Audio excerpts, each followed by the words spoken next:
की एक बात यह कि मुंबई में जो मराठी नहीं बोल पा रहा उसको पीटने का अधिकार किसने दे दिया लोगों को? कुछ वक्त पहले महाराष्ट्र के सरकारी दफ्तरों में मराठी में कामकाज करना कंपलसरी कर दिया गया था। तो वो तो सरकारी कर्मचारियों के लिए था ना। कहीं भी किसी को पकड़कर जबरदस्ती मराठी बुलवाने का क्या मतलब? कोई प्राइवेट नौकरी कर रहा है तो उसको कंपनी ने नौकरी पर रखा है, और नौकरी पर रखने से पहले उनके सामने कोई शर्त तो थोड़ी रखी गई थी कि उनको मराठी आनी चाहिए। तो इसमें उनकी क्या गलती? अगर उस दुकान या किसी भी प्राइवेट जगह के ग्राहकों से वहां का कोई कर्मचारी बात नहीं कर पा रहा मराठी में, तो यह तो उस कंपनी का ही नुकसान हो रहा है। इसमें कर्मचारियों की क्या गलती? एक प्राइवेट बैंक के कर्मचारी को घेर लिया लोगों ने कि उनको मराठी क्यों नहीं आती। अरे पहली बात तो यह कि प्राइवेट संस्थानों के लिए ऐसा कोई कानून नहीं है, और उस कर्मचारी की तो वहां पोस्टिंग की गई। तो अगर आपको कहना है तो पोस्टिंग करने वालों से बोलो कि उन्हीं लोगों को रखेंगे जिनको मराठी आती हो, या सरकार कानून बना दे। कर्मचारियों को धमकाने का क्या मतलब है? तो जिन कंपनियों के पास मराठी बोलने वाले कर्मचारी नहीं है, वो क्या वहां काम धंधा नहीं कर सकती? ऐसा कोई कानून तो है नहीं। नियम तो सरकार ने सरकारी विभागों के लिए बनाया था, प्राइवेट के लिए थोड़ी था। और बनवाना है प्राइवेट के लिए कानून तो या तो सरकार में आ जाओ, या जो सरकार है उसको बोलो कि प्राइवेट कंपनियों में भी सब लोग मराठी ही बोलेंगे, ऐसा कानून बना दो। और विदेशी कंपनियों का क्या करोगे? विदेशी बैंक वगैरह सब बंद कर दें, अपना काम धंधा मुंबई में चले जाएं वहां से। या ये सिर्फ छोटे कर्मचारियों के लिए है धमकी?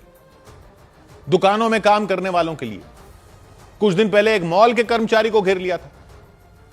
देश में कहीं भी रहने और काम करने के अधिकार का क्या हुआ? और कई तो अपनी टुच्ची दुश्मनियां निकाल रहे हैं मराठी के नाम पर। कुछ दिन पहले जो सिक्योरिटी गार्ड को मारने का वीडियो आया था, उसमें उनसे मराठी में बात करने को कहा जा रहा था। उसमें जब पुलिस की एफआईआर हुई तो पता चला कि पहले तो गार्ड से झगड़ा हुआ था। सामान की डिलीवरी करने के लिए एक व्यक्ति हाउसिंग सोसाइटी में आए और सीधा फ्लैट पर जाने लगे, तो गार्ड ने उनको रोका था और पूछा कौन से फ्लैट में जा रहे हो। इस पर डिलीवरी करने वाले की बहस हो गई गार्ड से। फिर वो सामान देकर लौटे फ्लैट से और वापस आए गार्ड के पास। वो समझ गए थे गार्ड को मराठी नहीं आती। तो उन्होंने क्या किया कि अपने फोन का कैमरा ऑन किया और रिकॉर्ड करने लगे और कहने लगे गार्ड को कि मराठी में बोलो। गार्ड ने बोला मराठी नहीं आती, तो गाली गलौज भी हो गई गार्ड से।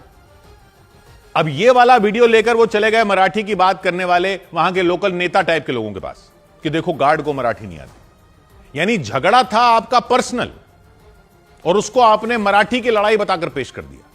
लोगों को ले आए और गार्ड को मारने लगे। गार्ड तो अपना काम ही कर रहे थे ना। उनका तो काम था आपको रोककर पूछना कि कौन से फ्लैट में जाना है और क्यों जाना है।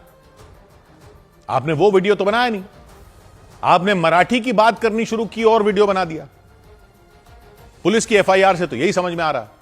यानी बवाल चल रहा है तो उसमें आप अपनी प्राइवेट दुश्मनी के मामले में भी हाथ धोने जा गए। इसका क्या मतलब है? लोग अपनी रोजी रोटी के लिए मुंबई गए। उनसे तो किसी ने नहीं कहा था कि नहीं काम कर सकते, पहले मराठी सीख कर आओ। और मुंबई क्या देश से अलग है? वहां जो कामकाज है उसका देश से कोई लेना देना नहीं। मुंबई की कंपनियों को देश के बाजार से कोई कमाई नहीं होती। मुंबई में जो धंधा होता है क्या वो सिर्फ मुंबई के मार्केट में ही होगा तो चल जाएगा सारा कारोबार? उस कारोबार के दम पर ही तो कह रहे हो ना कि लोग मुंबई में रोजगार के लिए आते हैं। तो वो रोजगार देश के बाकी हिस्सों की वजह से ही तो है। सब एक दूसरे पर ही तो निर्भर हैं, इसीलिए तो हम एक देश हैं। वहां सरकारी कामकाज के लिए मराठी कंपलसरी की है तो लोगों को पता चल गया ना कि अब की सरकारी काम करना होगा तो मराठी आनी होगी। तो प्राइवेट काम धंधे के लिए भी कर दोगे तो प्राइवेट काम धंधे वाले भी जान जाएंगे। फिर उनकी मर्जी, वो मुंबई में काम करें या कहीं और करें। लेकिन अभी तो ऐसा कानून है नहीं। तो आप किसी को धमका तो सकते नहीं और पीट तो बिल्कुल नहीं सकते। 100 बात की एक बात।